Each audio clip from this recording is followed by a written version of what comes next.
Welcome folks, Technivorous here. This is Cura. Now Cura is a 3D object slicing application. It's used in conjunction with your 3D printer to make almost anything. But how does it work? Stick around and find out. We'll go over each setting one by one, each in 5 minutes or less, and be sure to bookmark this playlist and hit that subscribe button. Please feel free to share, it helps us out a ton. And now without further ado, today on Cura settings in 5 minutes or less, 2021 edition. Technivorous channel is brought to you by these fine Patreon supporters. Check us out on Patreon at patreon.com/technivorous. Welcome back, folks. This is Technivorous. We are doing another episode of Cura settings in 5 minutes or less, 2021 edition. Today we're going to be talking about our first in the infill settings. The first one in here is density. We're going to cover density and pattern just a little bit in this video. But we'll cover pattern mostly in the next one. So as you can see here, I have the color scheme opened up for my preview version, and I already have this sliced. And I can go ahead and turn off the shell, the helpers, and I can't turn off extruder 1 because that'll get rid of my infill.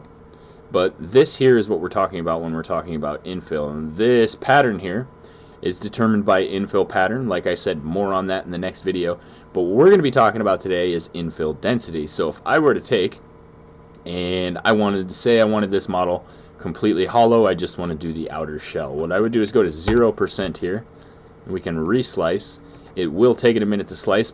Then you should see that this is just an outer shell, and that infill pattern that was shown in yellow has now disappeared. So let's let this slice up. It should only take just a second here. Real quickly, in a minute I'm going to go over how to do 100% infill, and I wanted to note that you can also do that in the shell without using infill. So if I were to take the top and bottom layers, the amount of layers here, and set that to a number that is higher than the number of layers in the model, say when this is done slicing, if it's 200 layers, if I set it to 250, it will make sure that the whole thing is shell and therefore solid.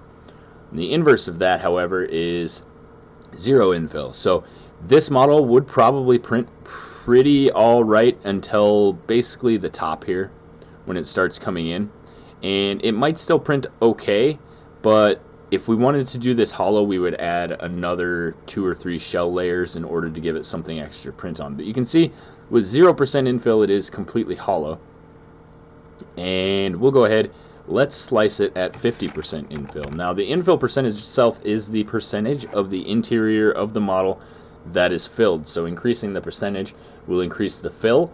This makes the pattern smaller and tighter in order to fit more plastic into the same area. And different infill densities are good for different things. In most cases, you're going to be running between 15 and 20% infill. That is a structural standard for pretty much anything that you need, and it works really well. In some cases, you'll want to print the model hollow, as I stated before, or solid, as I stated before. There are other reasons, depending on your design and what you're making in particular, to change the infill density to other amounts. And as we will go over later, there is a mode called gradual infill, which will put less infill at the bottom and more at the top, so that flat features like this have an easier chance to print. So let's scroll down. You can see that that little Star of David pattern in there has gotten quite a bit tighter. There's a lot more filament in there. Our filament usage has gone up to 27 grams, and that is quite a bit more than we were using before. Let's try it at the standard 15%, and we'll see what the difference in filament is. So infill is one of those things that you don't really see. It's the inside of the model. It's somewhat structural, but for the most part, out of sight, out of mind. So it's not something you need to pay too much attention to unless it's adding actual structural integrity to your model. And in most cases, the structural integrity is determined by the shell and the shape itself, and you don't necessarily need infill. So determining how much to use is a personal thing and kind of project dependent. As soon as this is done slicing here, we'll get a calculation of the amount of filament that we used, and you can kind of compare and contrast the two. So this is using 22 grams. So we're saving about 5 to 6 grams of filament on this tiny model. As you can see, this is not a very large piece at all. So extrapolate that out over the size of the build plate, and on a large model, there is a big plastic difference between 15% and 50% infill. So keep that in mind. And that's going to be it for this video, guys. We'll see you in the next one. We're going to go over some infill patterns, show you what they look like, and inform you about the structural differences, because, spoiler alert, it really doesn't matter what pattern you use.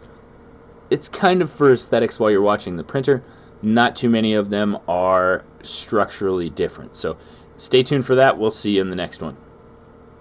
Well, that's it, guys. That's going to wrap up this video. If you've noticed the shirt, the merch is available. Go ahead and check out the Teespring merch link down below. It won't be available on a channel store until I reach 10,000 subscribers, and so far I am just about to hit 5,000. So it'll be a little while, a couple more months before you see this on the actual channel, but they are available now. I have a couple other designs. Feel free to pop over there and check them out, and know that any purchase through the Teespring site definitely helps to promote our site here and increase the channel's ability to make videos in the future. So we appreciate all your support. Don't forget to check out the Teespring link, check out our Patreon link, leave a like on this video, and hit that subscribe button, because we have a lot more coming at you in the coming days.